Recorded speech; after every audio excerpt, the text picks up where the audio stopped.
জগন্নাথ বিশ্ববিদ্যালয়ের ছাত্রছাত্রীদের দাবি কি খুব বেশি অযৌক্তিক ছিল? একটা হলের জন্যই তো তারা এসেছে। একটা বিশ্ববিদ্যালয়ে একটা হল থাকা স্বাভাবিক না? তাদেরকে লাঠিচার্জ করলেন, জলকামান ব্যবহার করলেন, টিয়ার গ্যাস নিক্ষেপ করলেন। দেশটাকে আপনারা কি পেয়েছেন? মব বাহিনীকে তো কিছু করতে পারলেন না, যারা মব জাস্টিস করে। মব জাস্টিসের জন্মদাতা হাসনাত আব্দুল্লাহ লাদেন, তাকে তো কিছু করতে পারলেন না।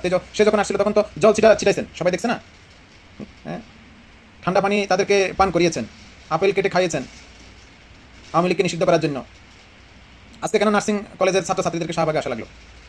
দেশটাকে আপনারা মগের মুলুক বানিয়ে ফেলছেন। বিশ্ববিদ্যালয়ে ছাত্র হত্যা হয়ে যায়, তোফাজ্জলকে হত্যা করলেন।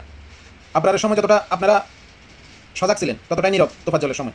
তোফাজ্জলকে যখন হত্যা করা হয়, গতকাল সাম্যকে হত্যা করা হয়েছে, এখন তো আপনারা অনেক নীরব। মৌলবাদীরা এখন নীরব কেন? সাম্য বাংলাদেশি নয়? সাম্যর জন্য পরাণ কাঁদে না? সাম্য বিশ্ববিদ্যালয়ের শিক্ষার্থী ছিল না? বাংলাদেশটা টোটালি একটা ডাস্টবিন রাষ্ট্রে পরিণত হতে যাচ্ছে। মাহবুব আলম আপনাকে বোতল মেরেছে, আপনাকে কিছুদিন পরে ছুড়ে ফেলে দিবে সরকার থেকে। আজকে কথাটা মনে রাখুন। আপনারা মৌলবাদীদেরকে প্রশ্রয় দিয়ে মাথায় তুলেছেন, যারা আজকে বাংলাদেশের জাতীয় সঙ্গীত গাইতে দিচ্ছে না। সবাই ভালো থাকবেন, ধন্যবাদ।